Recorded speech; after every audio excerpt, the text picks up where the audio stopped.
Queria convidar aqui à frente o nosso irmão missionário Isaías, para quem não esteve de manhã. O missionário Isaías estará fazendo parte do corpo pastoral neste ano, junto conosco. De manhã já esteve pregando aqui, e é uma grande alegria para nós recebê-lo como amigo, como parte dessa igreja, e que Deus abençoe muito a sua vida. Conte com a gente. Vamos orar? Feche teus olhos. Senhor Deus, nós te pedimos, ó Pai, uma unção, ó Pai, sobre este teu servo. Esse teu servo, ó Deus, que dedica a tua vida para a tua obra. Esse servo que neste momento irá falar, ó Deus, um pouco, ó Pai, do que o Senhor quer que nós aprendemos, ó Pai. Abençoa esse teu servo. Tira, ó Pai, do coração toda angústia, ó Pai, todo medo. E fala através dele para nossos corações. Em nome de Jesus. Amém. Deus abençoe.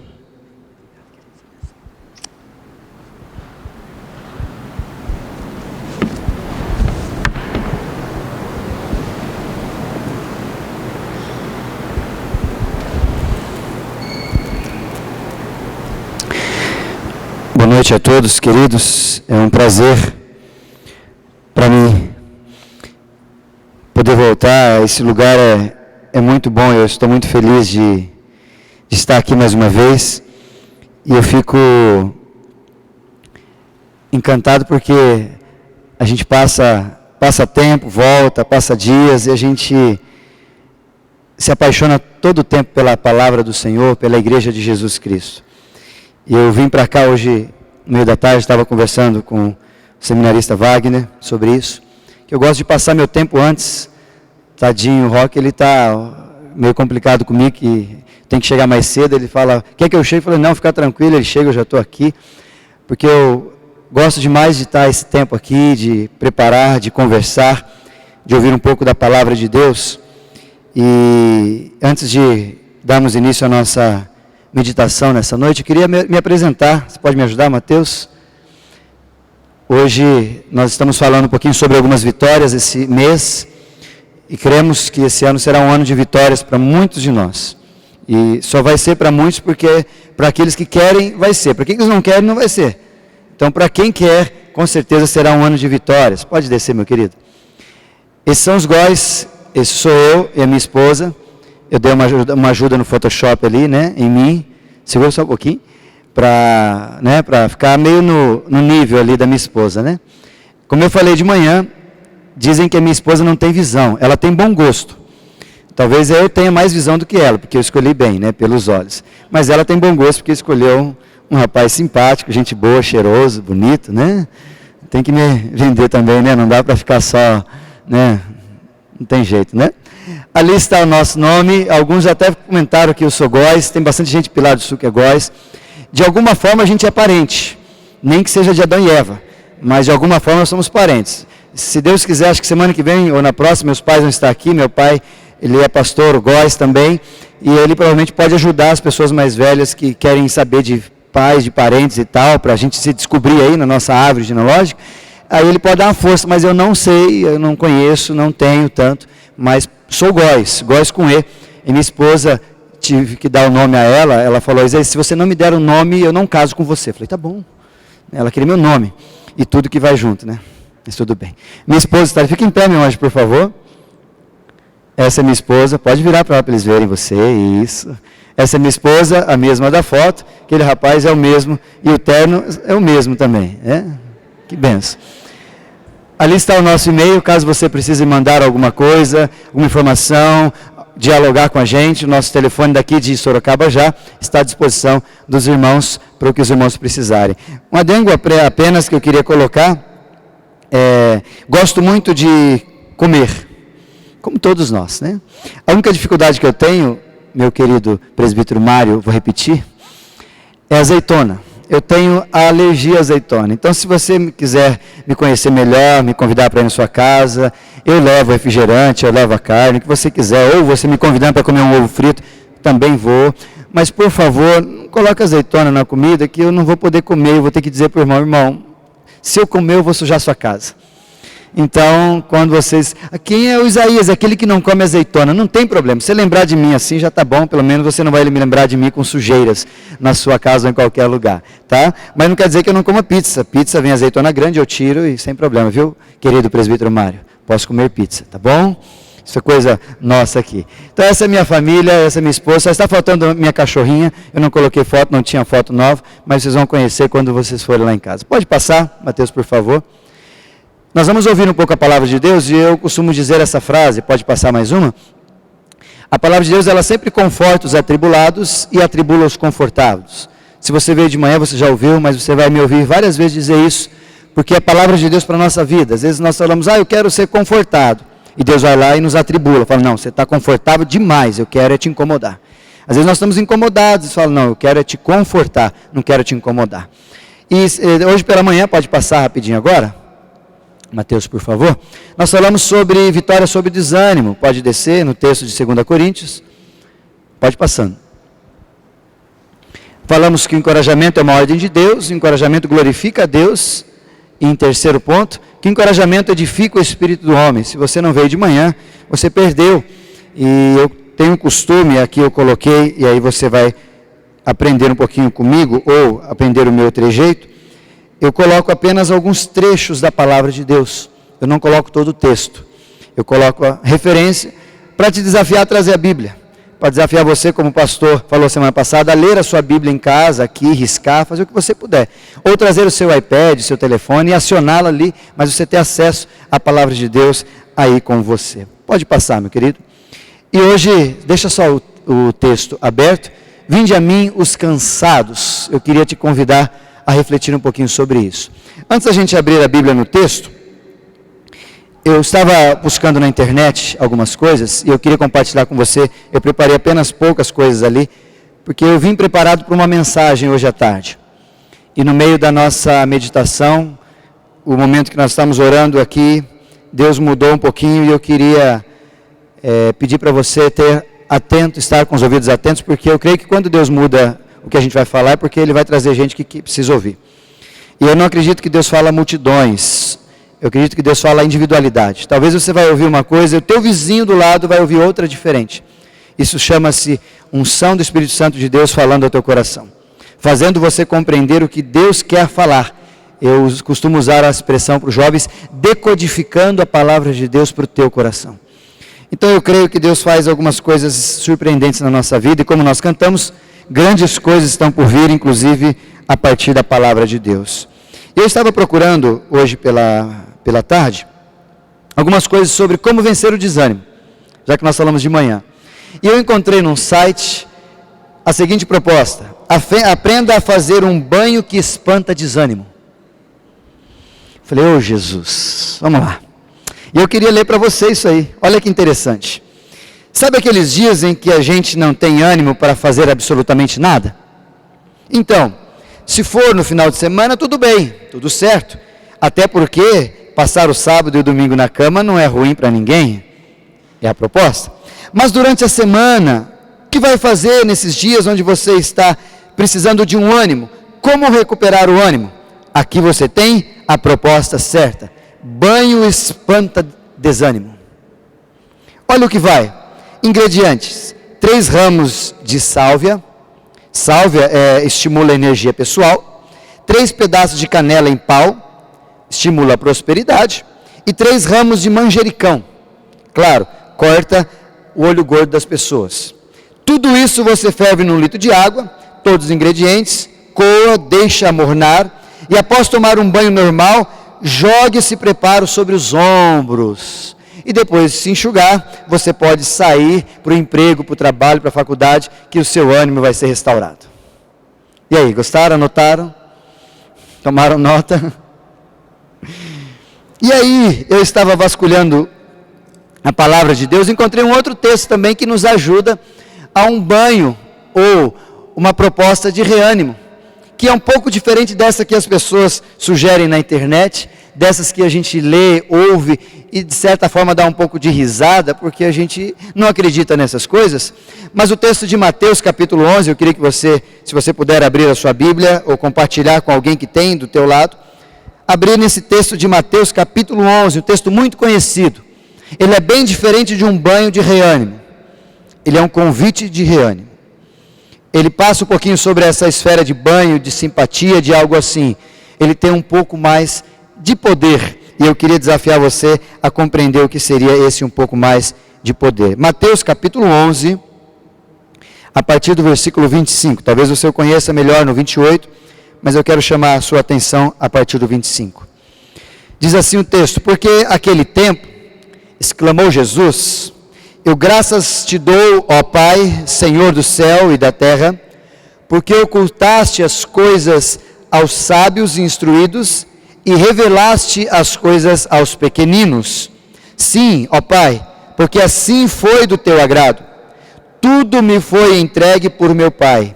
Ninguém conhece o Filho senão o Pai, e ninguém conhece o Pai senão o Filho, e aquele a quem o Filho o quiser revelar.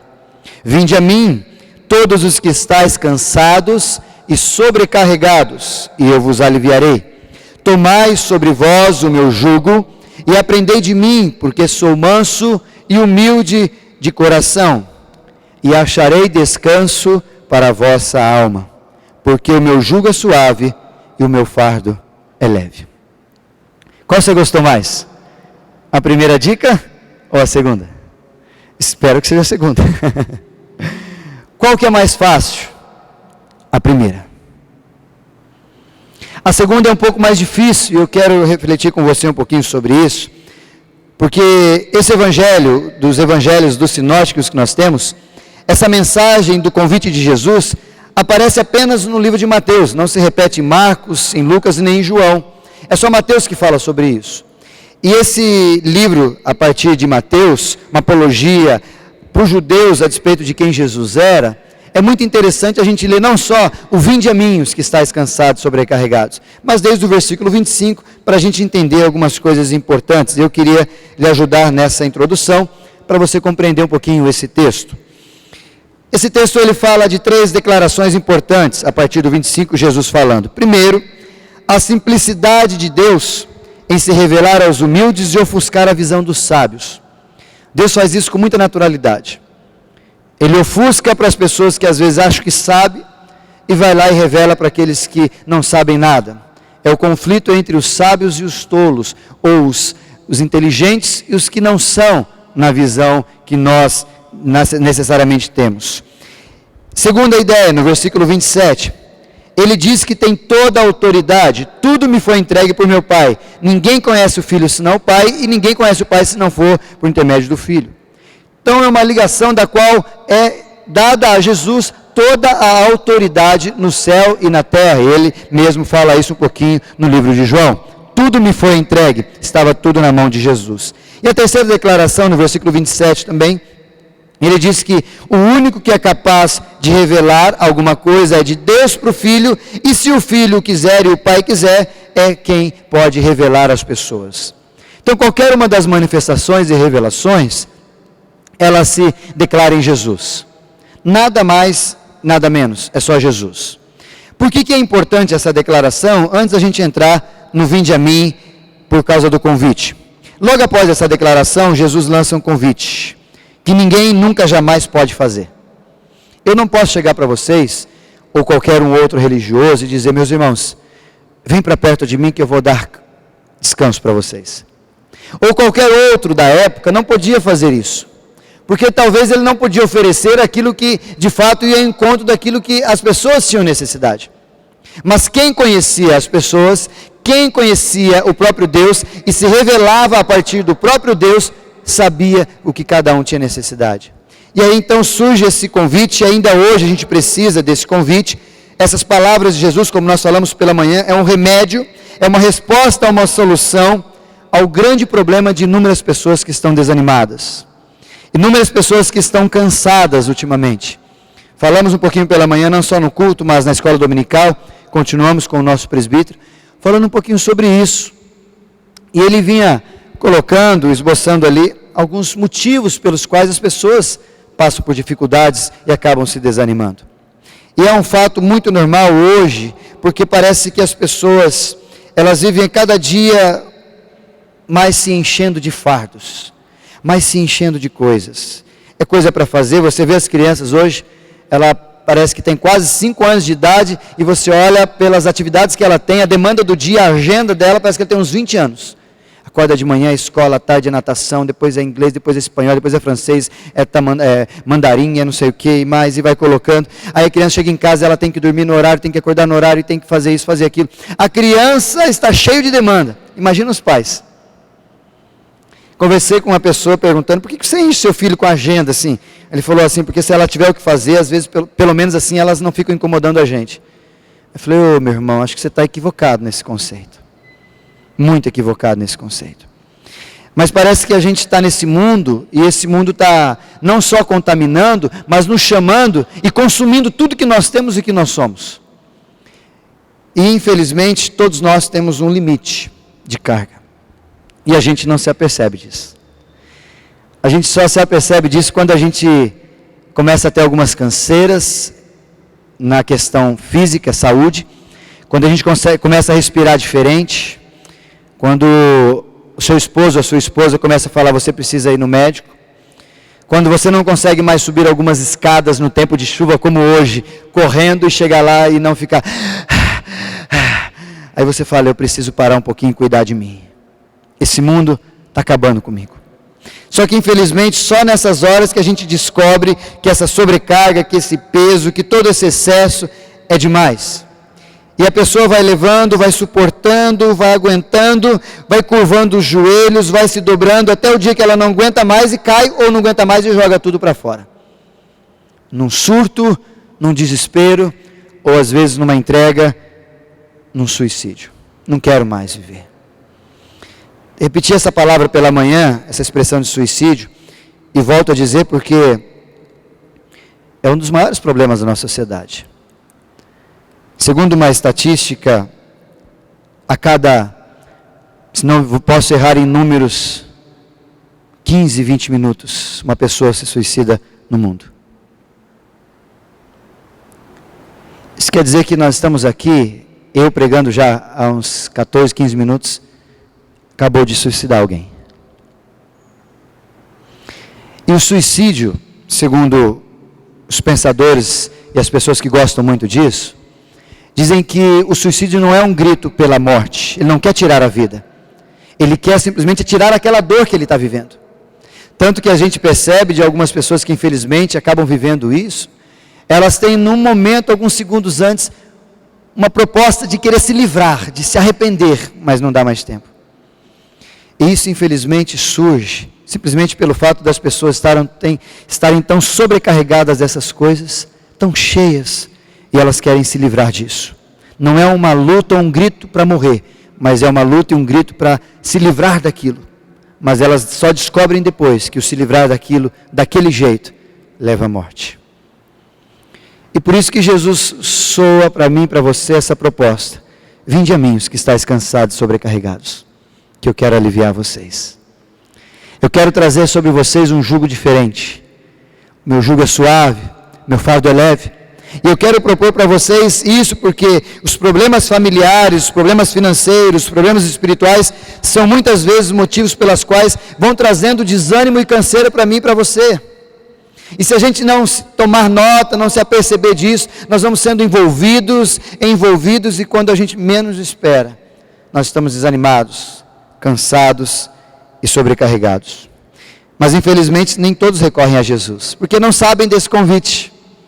Alguns recorrem ao banho de reânimo, como eu falei. Alguns recorrem a algumas outras propostas de trabalhos espirituais malignos. Outros simplesmente se entregam ao acaso. Vamos viver, vamos assim mesmo. Vamos ver o que vai dar, a Deus dará. Mas aí eu venho para você, para lhe trazer essa proposta. Talvez você esteja se sentindo assim, ou conheça alguém que está assim, no limite. O que te cansa? O que te sobrecarrega? Como foi a sua semana? Você está começando um ano livre, leve? Ou você está começando já o ano sobrecarregado? Cansado? Parece que as costas estão pesadas. Parece que de alguma coisa, ou na família, ou no trabalho, ou espiritualmente mesmo na igreja, parece que você está cansado aqui de fazer as coisas. Nem começamos o ano, eu e o meu querido Wagner, estamos conversando bastante sobre isso, planejamentos, propostas, estamos extremamente animados. Mas parece que talvez no meio dessa animação toda tem alguns que não estão tão animados assim. Porque vieram já cansados e cansados. Então essa palavra é para você. É sobre um convite que eu desejo meditar com você a partir do versículo 28, o convite de Jesus: vinde a mim os que estáis cansados e sobrecarregados. E aí os pontos estão ali, só coloca o primeiro, por favor, Mateus. 3 formas da gente pensar rapidamente. A primeira, o convite de Jesus que ele faz: vinde a mim os que estáis cansados e sobrecarregados.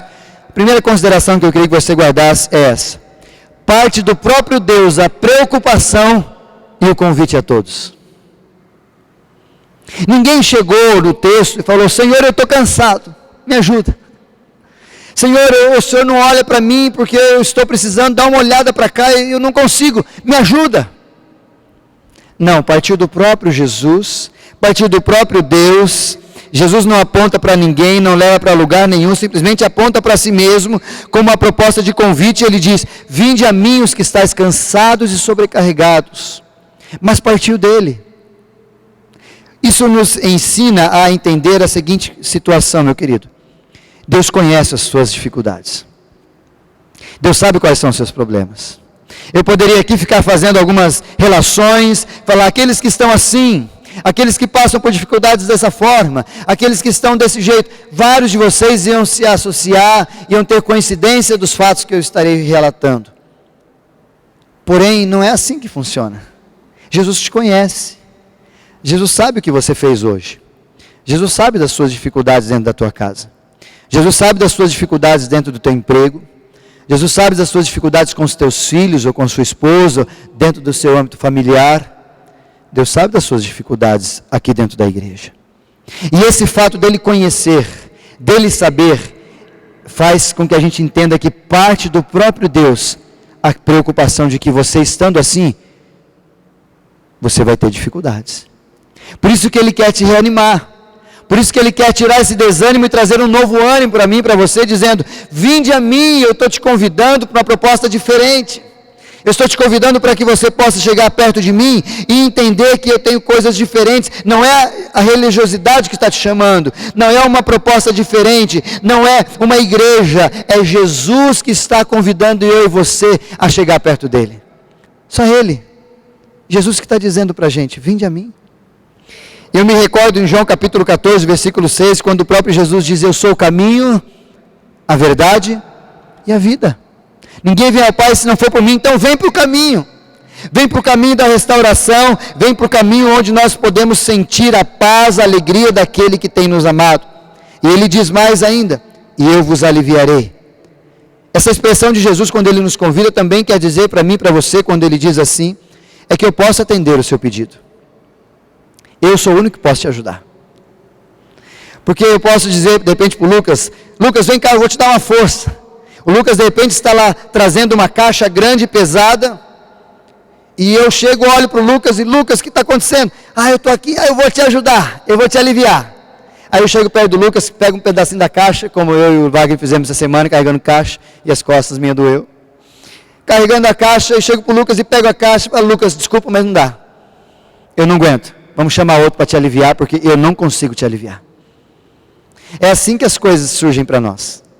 Às vezes surge um monte de propostas para nos aliviar, mas nenhuma é como Jesus, porque Jesus sabe o que você precisa, o que precisa te aliviar, por isso ele convida: vinde a mim os que estáis cansados e sobrecarregados, e eu vou te aliviar. Ou seja, eu tenho a resposta certa porque você está precisando. Simplesmente isso. Eu não vou ficar para lá, vou tentar, não, eu tenho a resposta certa que você precisa. Tanto que esse convite de Deus, parte de Deus, o interesse de Deus, em 1 Timóteo capítulo 2, versículo 4, nós encontramos o texto que diz que Deus deseja que todo homem seja salvo, inclusive eu e você. E da mesma forma, Deus deseja que eu e você encontremos nele alívio e descanso. E Deus ouve a nossa preocupação.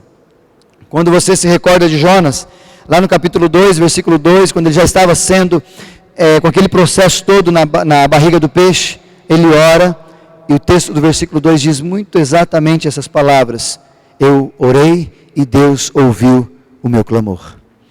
Você volta um pouquinho, você vai lá para Davi, em 2 Samuel capítulo 22, versículo 7, ele diz: na minha angústia invoquei o Senhor, sim, ao meu Deus eu clamei, e no seu templo ouviu ele a minha voz, e o meu clamor chegou aos seus ouvidos.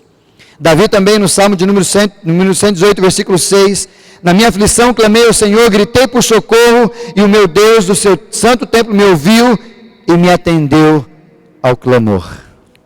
Deus ouve o teu clamor. Deus está aqui nessa noite, meu querido, dizendo para você: eu sei o que você está vivendo. Eu sei o que você está passando. Eu sei se você está ou não desanimado. Eu não sei, mas Deus sabe. Mas, além de saber, Ele preocupa-se com você e te convida: vinde a mim, todos que estáis cansados e sobrecarregados. Por isso, meu irmão, não importa o motivo nem quantas são as dificuldades, o Evangelho de Cristo é o poder de Deus para a salvação de todo aquele que quiser aceitar o convite. E aí eu queria desafiar você na segunda ideia. A primeira, parte do próprio Deus, a preocupação e o convite a todos. A segunda está no versículo 29. É um convite para trocar de jugo. E aí é um pouquinho mais difícil. E aí eu queria que você pudesse estar bem atento para a gente compreender o que esse texto também nos diz no versículo 29. Primeiramente, uma definição de jugo. Jugo, alguns mais antigos que talvez moraram no sítio, na roça ou algo assim, podem me ajudar a compreender o que seria esse jugo. Segundo algumas definições, jugo é uma peça de madeira colocada sobre a cabeça dos bois e que os atrela a uma carroça, a um arado ou algo assim, para que elas sejam comandadas por aquele que está à frente, é isso? Correto? Esse é o jugo tradicional. Mas a expressão jugo também está relacionado à sujeição. E aí que é o que Jesus está querendo dizer aqui para nós.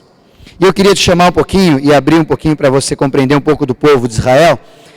Quando, na época de Jesus, as pessoas chamavam os mestres de rabino. Você sabe que várias vezes as pessoas chamaram Jesus assim: mestre, mestre, rabino. A mulher que encontrou Jesus quando ele ressuscitou, não sabia que era Jesus. Quando Jesus diz o nome dela, ela diz na hora: mestre, rabino, a expressão que nós temos aqui. Só que não tinha só Jesus de mestre da época. Na época antiga nós tínhamos várias escolas de rabinos, vários segmentos escolares das quais interpretavam a lei de Israel, interpretavam a palavra de Deus daquela época. E nesse momento onde Jesus chega, nesse tempo que Jesus se estaciona, nós tínhamos duas escolas famosas na época. Primeiro, a escola de Hillel e a escola de Shammai. A escola de Hillel era uma escola um pouco mais liberal. O jugo de Hillel era mais leve. E aí eu queria que você entendesse o que é jugo. Todos os rabinos, por exemplo, o rabino Isaías, vamos colocar para vocês entenderem, e o rabino Wagner. O rabino do Isaías, ele tem um jugo. O que é o jugo? É aquilo que eu sustento, é aquela minha sujeição, são as minhas interpretações a despeito da lei. Então você vai pegar o meu jugo e vai falar o seguinte, por exemplo, vamos usar o mesmo que ali foi colocado para Jesus. Casamento, separação. Para mim, rabino Isaías, eu entendia, e a minha interpretação da lei como jugo é assim: se você quiser ser meu discípulo, meu talmidim, que é a proposta dos rabinos, se você quer ser meu talmidim, o meu jugo para casamento é o seguinte: se a sua esposa fritar um ovo errado, queimar o ovo, você pode separar dela. Esse é meu jugo. É a minha interpretação a despeito do casamento, do divórcio, separação. O Wagner já tem outra forma de pensar, e o jugo dele a despeito do casamento é diferente. Tem que ser uma coisa muito pesada para haver a separação, segundo o jugo do Wagner, do rabino Wagner.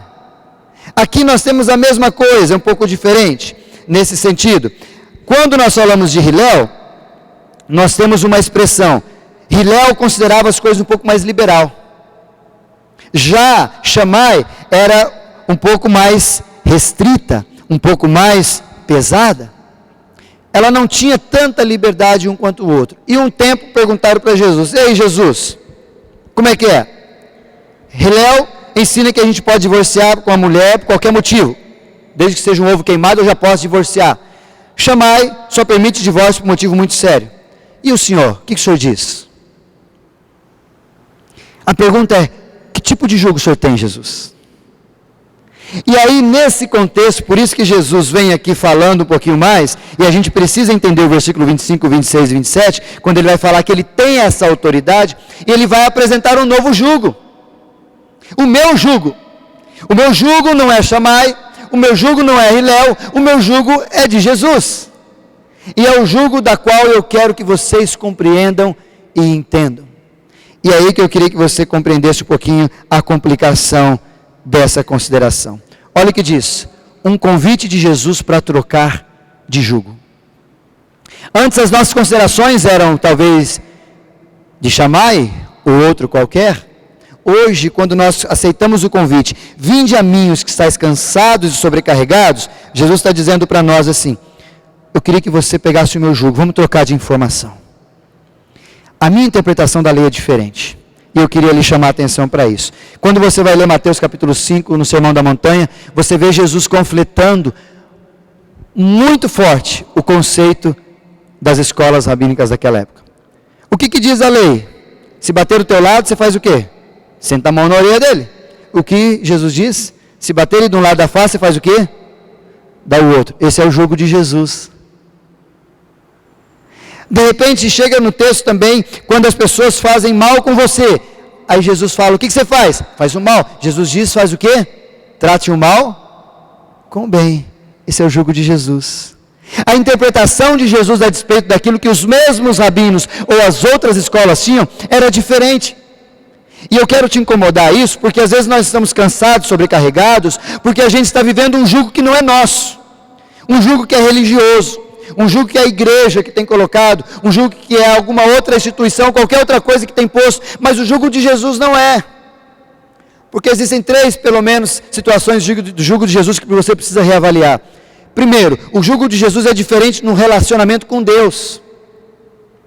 As pessoas se relacionavam com Deus de que forma?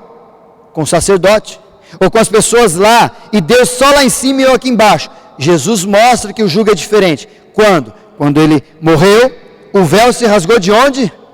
De alto a baixo.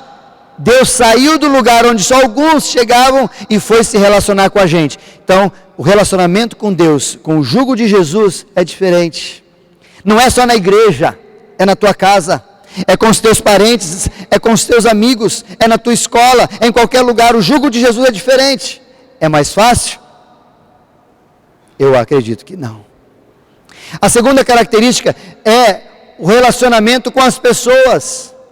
Quando o jugo das escolas rabinas falavam para nós, que a gente precisa tratar, amar quem nos ama, e quem não ama, maravilha, fica lá, eu lá, você aqui, cada um na sua e beleza. Jesus diz isso? O jugo de Jesus no relacionamento com as pessoas é diferente. Ama uns aos outros. E aí a gente só fica no primeiro texto. O primeiro mandamento é esse, amar a Deus sobre todas as coisas e ao seu próximo como a ti mesmo. Mas um pouquinho mais à frente, Mateus ele vai dizer, ame ao teu próximo, assim como eu vos amei. Então a referência para amar as pessoas não é eu, o jeito que eu me amo, é como Jesus amava. E a gente não tem visto isso, o jugo de Jesus quanto o relacionamento com as pessoas. A gente ama como a gente quer. Se ela me faz bem, eu amo. Se ela não me faz bem, eu não amo. Fica ela lá, eu aqui, tudo bem. E Jesus, o jugo dele é diferente. Jesus diz, meu querido, meu jugo não é assim. É por isso que você está cansado, porque a referência para o teu jugo não é a minha. E a terceira, última referência que Jesus faz com relação ao jugo, é Jesus tem uma prioridade diferente das pessoas. Nós lemos no texto de Mateus capítulo 6, versículo 33, exatamente, buscai, pois, em primeiro lugar, o reino de Deus e a sua justiça. E as demais coisas serão acrescentadas. E a gente inverte tudo, a gente inverte prioridade em todas as coisas. É na igreja, inverte prioridade. É no relacionamento da família, inverte prioridade. E até com as pessoas, inverte prioridade. O jugo de Jesus fala para nós amarmos as pessoas e usarmos as coisas. O jugo que a gente mais tem visto hoje é amar as coisas e usar as pessoas. É jugo diferente. E aí Jesus vem dizendo para mim e para você essa expressão, vamos trocar de jugo. Porque não é só vinde a mim que estáis cansados, sobrecarregados, não. Vem para mim, mas vamos fazer uma troca agora. Vamos trocar. você vai pegar o meu jugo, aquilo que eu sou, aquilo que eu como mestre vou te ensinar. E talvez aí que fica a situação mais difícil, porque a gente vai receber uma reeducação, uma educação dirigida à nossa mente da parte de Jesus. Tanto que Paulo vai dizer, não vos conformai-vos com este século, mas transformai-vos pela renovação da vossa mente. Isso é o jugo de Jesus. E aí eu quero concluir, continuando do jugo, trazendo o terceiro e último ponto. Além de aprender, Isaías, mas esse jugo de Jesus eu não sei. Por isso que ele continua dizendo, e é importantíssima essa palavra, tomai sobre vós o meu jugo e aprendei de mim. Porque Jesus sabe que a gente não sabe viver o jugo dele. Porque a gente está muito mal acostumado com os jugos que tem por aí. E até que nós, quanto igreja, ensinamos diferentes, e não o puro evangelho de Cristo. E aí Jesus, com essa paciência, ele diz, pega o meu jugo e vamos aprender, eu vou te ensinar como é que é isso. Eu vou te ensinar como é que desenvolve esse jugo. Por isso, o terceiro e último detalhe, um convite para aprender de Jesus. Você já ouviu em algum lugar que salvação é de graça? Não já ouviu? Eu costumo dizer que salvação é pela graça, mas não é de graça. Não é de graça não. O próprio Jesus, quando vai tratar sobre isso, no capítulo 3, versículo 7 de João, ele diz, precisa nascer de novo. Isso é complicado. Isso não é fácil. Em outras palavras, no nosso contexto, ele está dizendo, você precisa aprender de novo. Quando você pega o jugo de Jesus, ele está dizendo, você precisa ser readequado ao que eu tenho de ensinamento para você. E aí eu fico pensando, porque algumas propostas que a gente tem hoje para reânimo são paliativos. São rápidas, são para o momento, mas não são verdadeiros. E aí Jesus não, ele oferece mais do que uma solução imediata, ele para o cansaço, ele oferece uma solução para você aprender a conviver, e quando o cansaço vier, você já está bem à porta, sempre impressa te chamando, vinde a mim, está cansado? Vem aqui que nós vamos conversar, está cansado? Vem aqui que eu vou te tirar esse sobrecarregado que você está, toda essa carga, esse fardo que você tem, vinde a mim, a gente precisa aprender a fazer isso, mas o fato é que a gente não consegue aprender muitas vezes.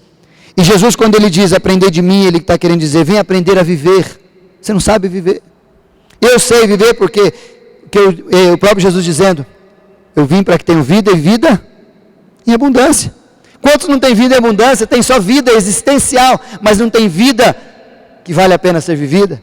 Jesus também, quando ele diz, aprender de mim, ele está querendo dizer, aprenda a caminhar, eu vou te ensinar os caminhos certos para você andar. Ele também vai dizer para mim e para você, aprenda a escolher, ele vai te ensinar a fazer as escolhas certas. Ele também vai te ensinar a decidir o que é certo e o que é errado. Ele vai te ensinar a aprender o que é projeto de vida. E como o próprio texto diz, ele vai te ensinar a ser manso e humilde de coração. Por isso a referência que nós temos de jugo é de Jesus. E eu queria concluir a nossa breve meditação dessa noite, porque esse texto ele tem muita coisa, não pelo tempo, mas pela imensidão desse texto, é que Jesus diz para nós assim, tomai sobre vós o meu jugo. Vê se tem ali, meu querido, a terceira parte. A conclusão. Não, deixa aí só então, isso. Tomai sobre vós o meu jugo, receba a minha direção, seja conduzido por mim, e você vai achar descanso. Há uma descoberta, há uma surpresa, uma novidade para você que aceitar o convite de Jesus nessa noite. De repente você veio aqui à procura de reconciliação, à procura de amor, à procura de descanso, à procura de refúgio, à procura de reânimo. Hoje Jesus convida você nessas três esferas. Vinde a mim, o convite é para você. Está cansado? Eu sou a solução para você nessa noite. Mas a gente não vai só conversar, não vou só te tirar. Eu queria te sugerir um pouco mais. Vamos trocar de jugo? Porque esse jugo vai te pesar logo de novo. Daqui a pouco você está pesado de novo e está pesado. Com o meu jugo não vai ser assim. E ele te sugere trocar de jugo. Ah, mas eu não sei. E ele também te sugere. Vem perto de mim que eu vou te ensinar. E como é costume meu já aqui, pode passar, eu não posso encerrar sem um texto de Isaías. Não sei porque gosto tanto desse texto. Capítulo 40, versículo 29. Por favor. Ele dá força ao cansado, multiplica as forças ao que não tem nenhum vigor. É isso que Jesus faz. É isso que Jesus tem para você nessa noite. Está cansado? Você veio no lugar certo. Está sobrecarregado? Você veio no lugar certo. Ah, Isaías, mas eu estou bem. Pode ser que amanhã, com esse jugo que você está, vai enfrentar isso. Eu queria desafiar você. Que tal aceitar o convite de Jesus? Que tal entregar para Ele tudo aquilo que a gente está vivendo? Tudo aquilo que a gente não sabe. E aprender dele, que é humilde e manso de coração. Feche os teus olhos.